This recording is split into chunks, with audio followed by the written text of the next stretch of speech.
Kalamullah maknanya saja-sajanya nak memuliakan kalam, maka dikatakan kalamullah. Seperti dikata Baitullah. Nah, orang pergi haji ada Kaabah.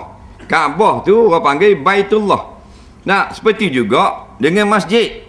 Masjid juga dikatakan Baitullah, rumah Allah. Jadi masjid ni rumah Allah, makna memuliakan. Sebut rumah depan, belakang tu Allah. Jadi rumah Allah, mudhaf dengan mudhaf pun ilaih kalau orang ngaji kalimah. Maksud sandarkan saja. Adakah makna sebenar? Kan. Kalau makna sebenar itulah rumah Allah. Dia tengok nawak Allah, Allah adalah rumah. Faham? Tapi sebut rumah Allah Baitullah, maknanya memuliakan masjid, memuliakan Kaabah. Seperti itu juga disebut naqatullah, unta Allah dalam ayat Quran. Maknanya bukan makna unta Allah tu maknanya sifat Allah. Unta tu adalah Allah atau unta tu milik Allah. Allah beli unta tu, bukan. Naqatullah, unta Allah, artinya menghormati unta tersebut. Faham tak lagi? Jadi hak mana hak betul? Kataan ulama-ulama ahli sunnah wal jamaah. Bila dikata kalamullah, ini dipanggil idafah sifat kepada zat. Sandarkan sifat kepada zat diri, iaitu kalamullah, berkataan Allah. Yakni Allah adalah zat yang berkata-kata. Bukan nak memuliakan kalam seperti memuliakan Baitullah, rumah Allah. Adapun rumah Allah, orang panggil idafah zat kepada zat. Jisim rumah tu dapat kepada zat Allah, maka jadi memuliakan saja. Nak faham ke tak? Orang ngaji dah faham, orang baru tak faham, bendanya kata tak tahu. Nak koh-koh lah dah. Siapa suruh baru ngaji? Nak tak apalah koh-koh. Maksudnya gini lah. Puak-puak batil, puak-puak sesak ni, daripada dulu sampai sekarang, dia akan ambil hukum-hukum Allah untuk ditolak. Dan bila ditolak hukum Allah, dia tolak ayat-ayat Allah, dia beri alasan pula supaya orang boleh terima penolakan dia tu. Orang tak kata dia sesat. Bila orang kata dia sesat, orang tak ikut dia. Jadi bila dia nak tolak satu hukum Allah, dia waktu bik dalil selalu. Seperti dia kata, tilka hududullah, ini hudud Allah. Orang kata ni hudud Allah, mau tolak hudud jadi kafir ya? Dia kata hudud Allah ni bukan makna hudud milik Allah, tapi nak memuliakan hukum hudud. Kalau kita rasa nak buat, tak buat tak apa, kerana kita lebih mementingkan pembangunan dan ekonomi. Faham tak? Khana kau tu. Jadi orang pun nampak, kalau gitu hudud ni bukan milik Allah, tapi Allah muliakan sebagai hukum yang baik dalam Quran. Ye khana ikut birat. Bagi kita hak jahil mudah hak kecong. Mudah kecong. Tak? Dah ustaz. Tengok tangan dia dah ustaz. Nampak dah. Hak kuih tak apa benda ingat lagi. Jadi itulah tujuan nak cerita sini. Kalau dulu dia kata dah bahawasanya disandarkan kalam Allah, bukan makna kalam itu sifat Allah, tapi kalam saja nak memuliakan kalam. Tujuannya nak menafikan kalam Allah, benda ni untung. Jadi bila kalam Allah bukan milik Allah, milik manusia, kita nak ikut boleh, tak mau ikut pun tak apa. Dah kalau ikut molek. Dia nak pergi ikut tu. Faham lagi ya? Betul ni dia pergi ikut hukum hudud, hukum qisas, ayat-ayat Allah dalam Quran.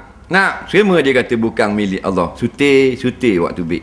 Dah bukan milik Allah. Apa dia ni hukum potong tangan? Milik ahli fiqh. Faham tak? Tu contoh. Seorang daripada mujtahid mutlak dia. Berkata baru-baru ni. Mudah-mudahan sempat kembali ke pangkal jalan sebelum pulang ke rahmatullah. Jadi biarlah dalam bab cari makan. Nak kaya dah. Tapi jangan dia masuk lubang bewok, kita masuk lubang bewok kok. Nabi pesan lama dah. Hatta law dakhalu juhra dabbin tabi'tumuhum. Sehingga mereka masuk dalam lubang bewok pun mu nak masuk juga. Nabi sebut bewok situ. Nabi sebut dab, tak sebut bewok, dah kita terjemah. Faham? Dab ni bahasa Arab Melayu ni. Bewok tak? Dia tengah jom dia sebut bewok-bewok gitu. Nak mana tu kata bodoh duk dia. Dan Nabi sebut dok. Takkan kita nak sebut lubang jerapah. Nak suruh lembut sikit, tukar jadi jerapah sang kancil. Baru jadi nampak beradak sikit. Dia ngajar bewok-bewok. Nak, Nabi sebut tu. Nak.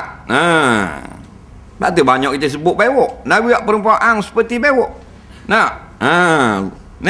Juhra ni lubang. Juhra dabbing. Lubang bewok. Bewok kan hidup dalam lubang. Tak kira bewok apa pun. Dia hidup dalam lubang. Jarang dia tengok dia hidup orang flat. Faham? Tanya lagi kecing kat pasir kan? Berhenti tengah-tengah jalan kat bandar. Nak pergi kecing. Nak ke kawasan pokok muting. Di tanah pasir itu. Ada lubang. Jangan kecing dalam lubang tu. Ada bewok. Nabi pun larang. Kerana khianat binatang. Kawan tu duduk dalam tu ramai-ramai anak beranak dia baca zat khabar kita mari cebok dalam lubang gitu. Jeng kawan se-family.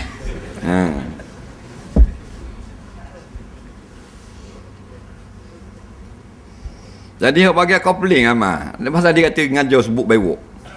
Tak. Ngaji tak boh dah Nabi sebut attack. Tak?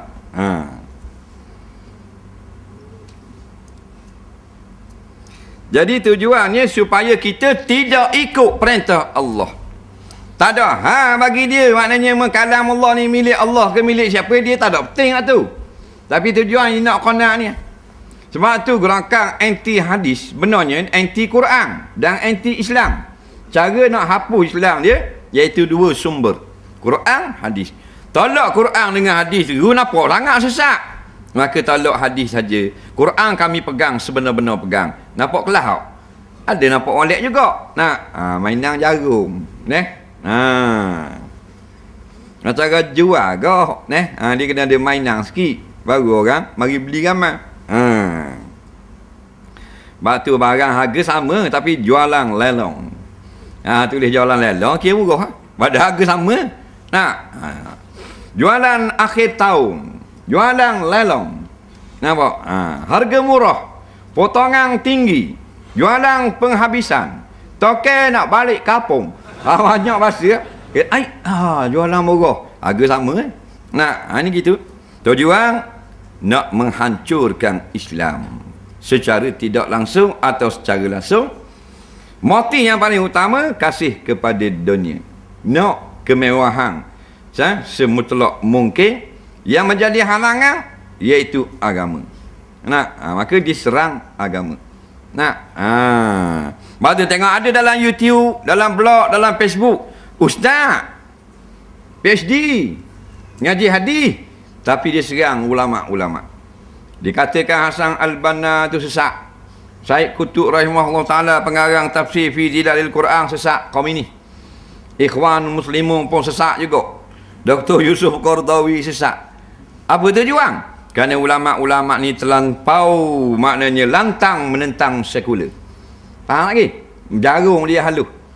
Kita kalau ngaji ngakak itu lambat takak. Kerana ulama-ulama ni banyak sangat menentang sekular. Dan kan sekular lah yang banyak memerintah dunia umat Islam ni. Betul tak? Dan dengan sebab pemerintah sekular ni lah ramanya ulama-ulama usuk menjadi senang lenang. Faham tak lagi? Maka kerja dia bila ada orang yang nak memotong kesenangan dia, maka mainan halus diserang ulama-ulama ini supaya orang kata Qardawi sesat. Tujuan bila Qardawi kata sekular ni sesat, orang dah ikut dah. Sebab itulah berduka cita beberapa orang ustaz dan ulama dalam negara kita apabila Mesir mengisytiharkan parti Islam menang di Mesir baru-baru ini. Tak? Itu je cerita. Dah mu duduk golongan sekular dah. Tak usah cakap lah bahasa anak bah. Dah mu duduk lalu bang tarik dah. Nak cakap bahasa anak. Dia kata UAI ngajar tak ada sanak. Sanak dia ngajar budak-budak mutu. Sek-sek rempik nak sanak tau. Tak? Orang nak suruh mudah dia ngaji. Tak ada sanak. Sanak apa? Jara sanak ni sunat. Lebih baik ada sanak daripada tak ada. Yang paling penting bukan sanak tetapi betul dengan wakil. Faham? Dia sanak. Dia kata kita baca hadis tak ada sebut an haddasana. Faham? Dia ada sebut. Tapi dia sekular. Parti yang paling sesat dan menyesatkan orang lain. Bila mu sesat dah, duduk dalam lubang tarik dah. Layak dah cakap bak sana. Dah layak sikit habuk. Tapi dah manusia tu ramai lagi jahil. Faham?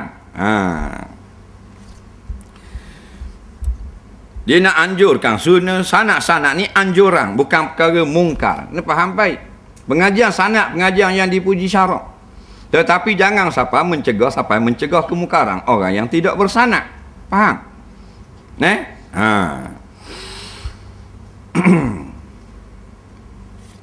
Kita nak tegur macam kita nak tegur orang tak pakai serban jubah.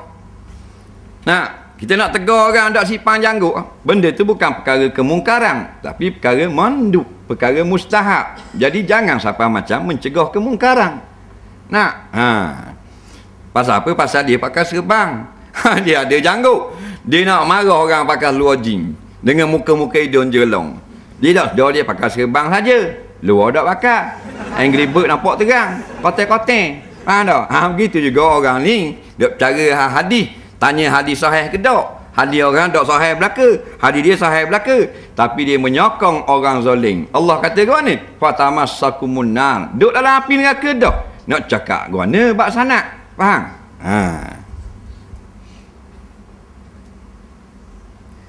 Dan perkataan pengarah At-Tahawi minhu bada semacam dengan perkataan lain daripada as-salaf.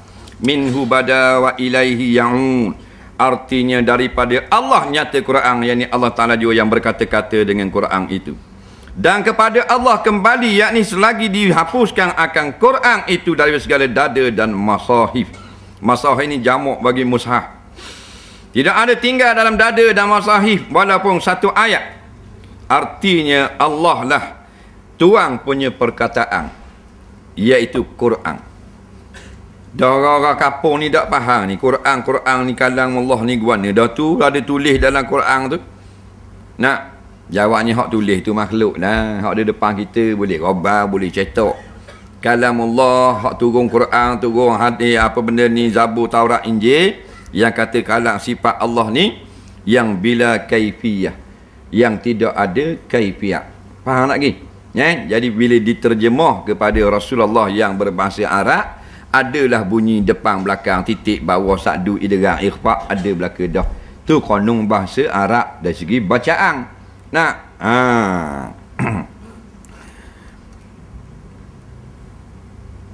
Dan perkataan musannif bila kaifiyatin anyati, tidak kita ketahui ada akan kelakuan berkata Allah Ta'ala dengan kalam itu seperti tidak kita ketahui hakikat zat dan segala sifat. Bila kaifiyat maknanya kita dengar Allah ini berkata-kata, Quran itu perkataan Allah. Dah lagu mana Tuhan cakap, lagu mana lidah ke gigi, tak secara tu. Kita yakin Quran